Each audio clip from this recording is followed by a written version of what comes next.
ចង់មានរឿងនិយាយជាមួយនឹងតាតើតាអញ្ជើញទៅណាហើយមកពីណាយើងមកនេះគឺយើងចង់មានការចង់និយាយជាមួយតាតើឯងគឺជានរណាហេតុអីក៏មកបាំងផ្លូវយើងបែបនេះហើយ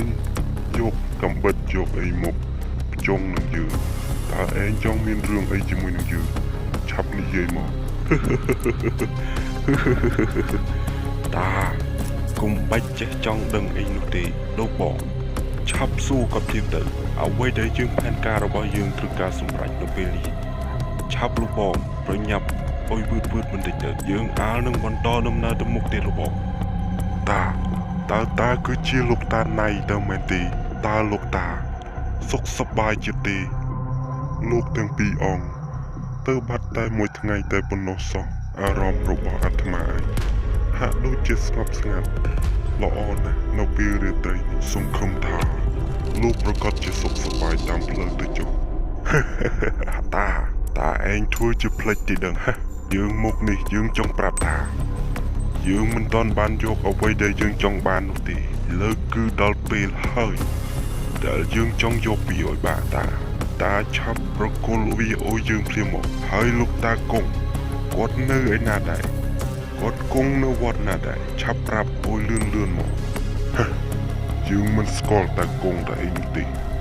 ហើយយើងក៏មិនមែនជាតាណៃនោះដែរឯងគឺជាណាហេតុអីមកគំរាមយើងបែបនេះយើងស្គាល់តាច្បាស់ណាស់តាមិនបាច់មកប្រកែកជាមួយនឹងយើងនោះទេយល់ល្អ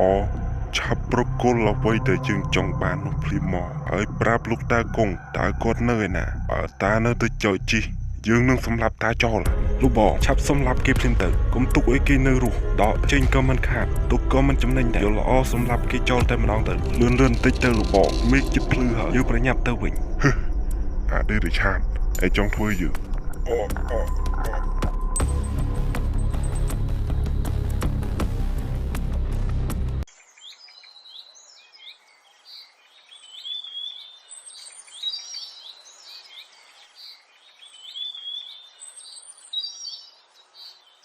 ណែថ្ងៃនេះ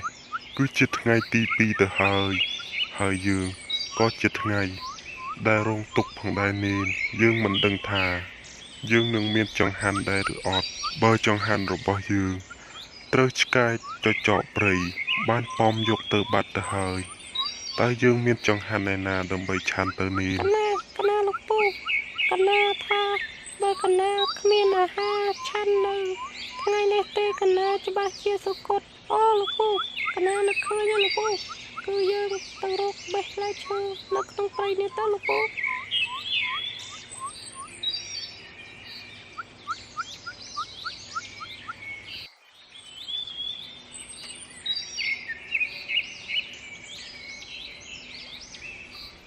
អូ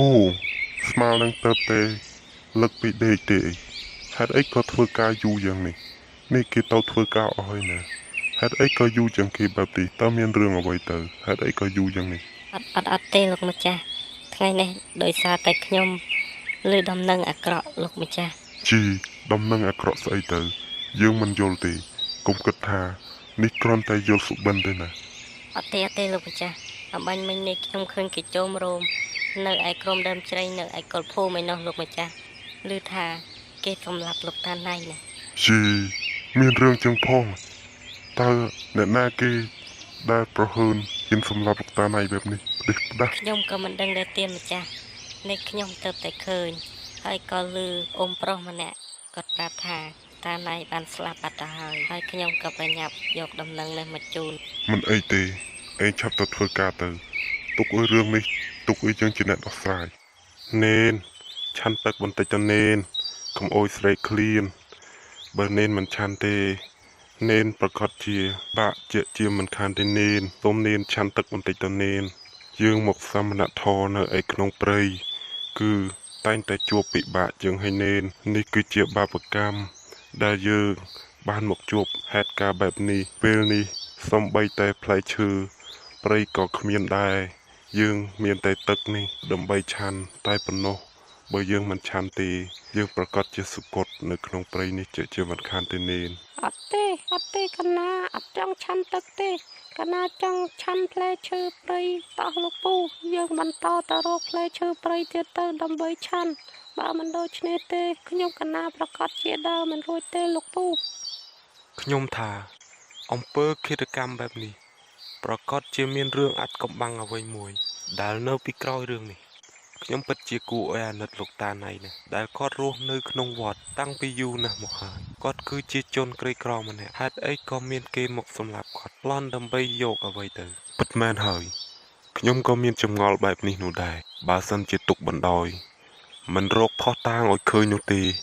អ្នកស្រុកអ្នកភូមិទាំងអស់នឹងត្រូវវាប្លន់និងសម្លាប់ចោលទាំងអស់ បាទអញ្ចឹងតើយើងត្រូវធ្វើដូចម្តេចទៅដើម្បីកុំឲ្យមានរឿងកើតឡើងបែបនេះម្ដងទៀត អូលោកពូមានភូមិអញ្ជើញមកដល់ហើយមកដល់ល្មម បាទខ្ញុំទៅតែឮដំណឹងគេរាយការណ៍អំបញ្ញមិញនេះតើមានរឿងអ្វីកើតឡើងទៅហេតុអីក៏តាណៃគាត់ស្លាប់យ៉ាងអនុជអធមបែបនេះហេតុអីក៏មានអំពើឃាតកម្មបែបនេះ ខ្ញុំក៏មិនដឹងដែរលោកពូគាត់ត្រូវបានគេសម្លាប់តាំងពីល្ងាចមិញឯណោះ